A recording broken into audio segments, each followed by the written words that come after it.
বাংলা ভাষা অধ্যুষিত পূর্ব পাকিস্তানকে ভাষা শহীদদের আমরা গভীর শ্রদ্ধার সাথে স্মরণ করি। প্রতি বছরের মতো মহোদয় পুষ্পমাল্য অর্পণ করবেন। ভাষা শহীদ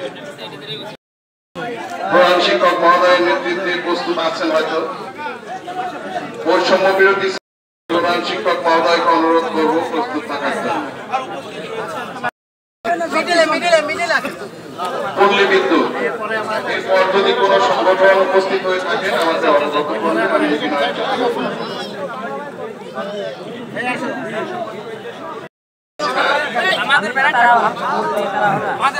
আমি আমার নাম ঘোষণা করি। পাপ্পু ওই পাশে, পাপ্পু উপজেলা প্রশাসন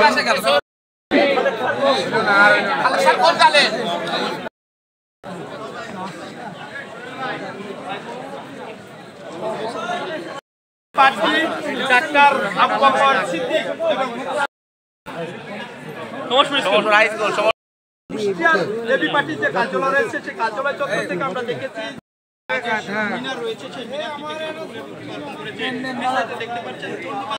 আমাদের শরীফ ভাইয়ের নেতৃত্বে বাংলাদেশ জাতীয়তাবাদী দল বিএনপির অঙ্গ